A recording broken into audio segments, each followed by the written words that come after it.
How's it going, everybody? My name is Liam, and this is my hobby room. Today, we're going to be taking a look at a very special kit. This is the entry-grade RX-78-2 Gundam. It's a brand new release from Bandai, and it's only $12.99 at PC Shaver and Hobbies. This kit is an absolutely perfect introduction to the Gunpla line for a few reasons. A, because of its relatively low parts count. Also, because it doesn't require any tools to build. What? That's no tools. It advertises you can push the pieces directly out of the plastic runners it comes with. However, you will get just a little bit of plastic divoting if you do that, so I'd recommend you use tools anyways. It is a fantastic build. It's very simple, it's very quick, and it's a fun way to get an idea of what the whole Gunpla franchise is about, what the whole idea of building plastic models is. It's about fun. It's about having fun. So with that said, let's take a look at the kit.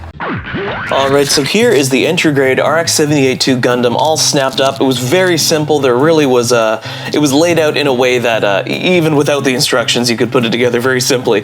A lot of the pieces can be assembled and disassembled quickly and easily if you plan on doing some custom painting or if you want to further customize your kit. There really is, it's actually quite remarkable that this thing is such a low price point despite being fully color accurate, or I'm going to say 99% color accurate. You know, and if you're painting, obviously that doesn't really matter. Color accuracy doesn't really matter.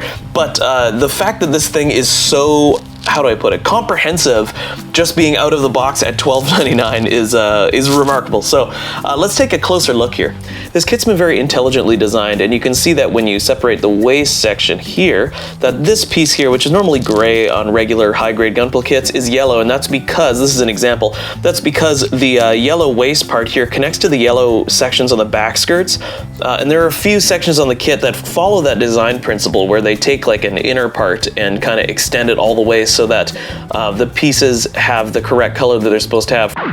So the legs can go up that far, they can kick all the way out, and there's a double jointed bend, which is very nice. And as you can see, you might have actually noticed already, this thing is built with the fine mold system, or fine build system, I think it's called. Usually we see the fine build system on grunt kits, but I'm really happy to see it here. There's actually quite a bit of articulation in the foot here. The foot has a bend due to it being a ball joint connected in here, and then so it can do everything a ball joint can do, so that's quite a bit of movement.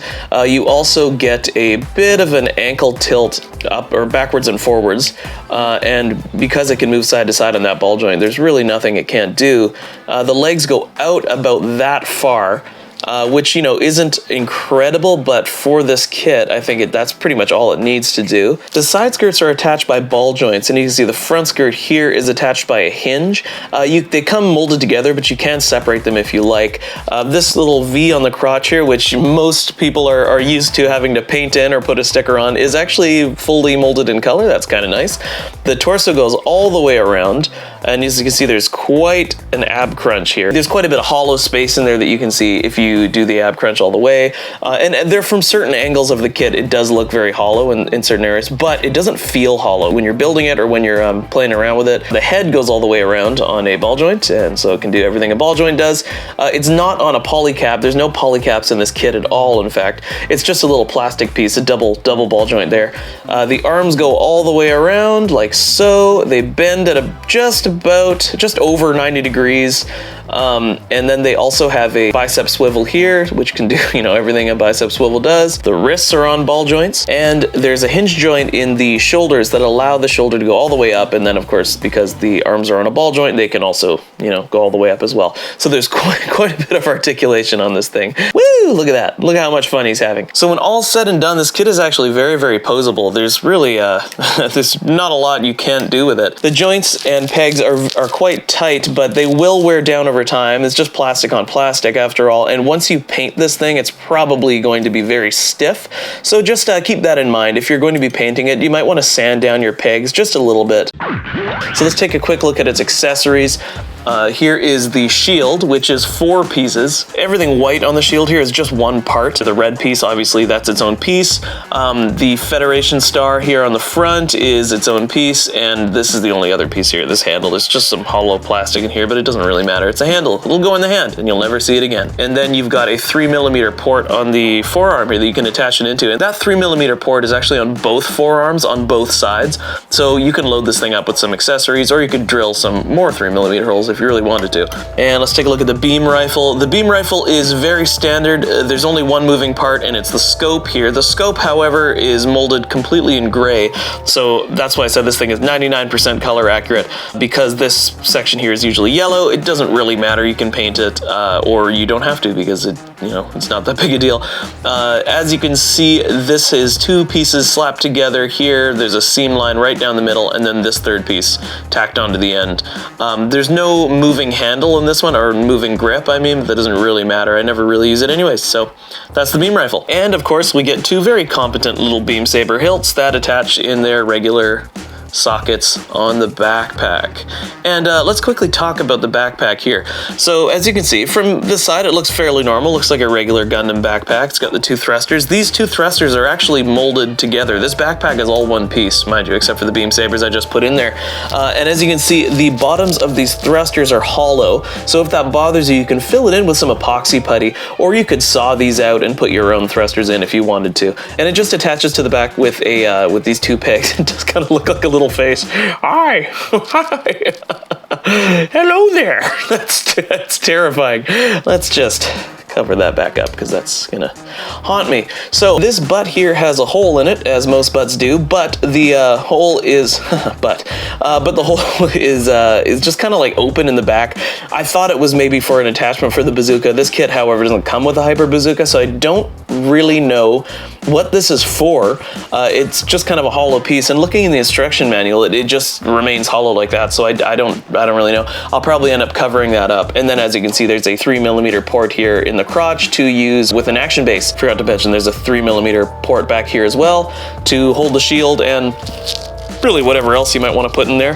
There's no way to store the rifle on the kit when not in the hand, and as you can see, it just slides right into the fist there. The fists are all one piece as well. The only other seam lines I could find on this kit were just on the lower leg, straight down the middle. They're just two pieces slapped together. However, as you can see, I've just closed mine up with some Tamiya cement, like I've got in the back there, sandwiched them together, left them for about 18 hours, and then sanded it all down, and it's good as new. You can't even tell. There were a few pieces of uneven plastic because I did assemble this with no tools, as the instructions say you can do. I just wanted to see how that turned out, and of course I did divot the plastic a little bit by just pressing the pieces out, so I've puttied over some of the areas and sanded it down. The only other areas that will need some application of color, so if you just wanted to like paint in a few areas and have it completely color accurate, you could paint the Vulcans on the head here. These little machine guns are supposed to be rimmed in yellow, and then the back head camera here. So the back Mohawk sensor should be red, just like the one in the front, so you could just easily fill that in with some red paint.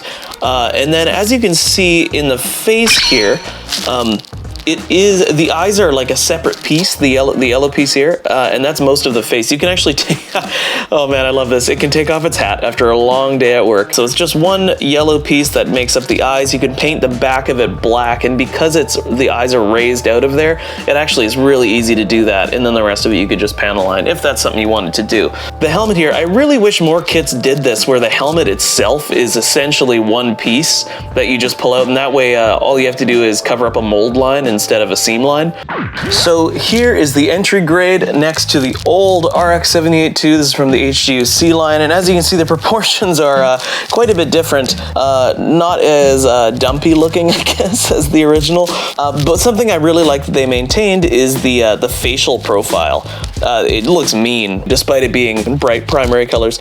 Here it is next to the more modern Beyond Global. Here he is next to the RX-78 G40 Industrial Design version. Here he is next to the RX-78-2 from the Origin. Here he is next to the first grade Gundam, which you can see is leaves a lot to be desired. Last but not least, here he is next to the HGUC Revive RX-78-2. Mind you, of course, mine has been painted, which you've probably seen before on my Showcase EFSF video. Alright guys, thank you so much for watching. My name is Liam and this is my hobby room. I hope you guys enjoyed the video today. The entry grade RX-78-2 is a lot of fun to build. It's a lot of, there's a lot of opportunity there to customize, and I'm probably going to be customizing mine. So we'll see what that looks like. I might do some how-to videos or some more in-progress videos of that, if that's something that interests you. But thank you so much. I hope you guys have enjoyed my content so far. Please feel free to leave a comment, ask questions down below, and as always, you know, give me a little subscribe, like the video, whatever. It does help a lot. So thank you so much, and I'll see you guys next time. Ciao.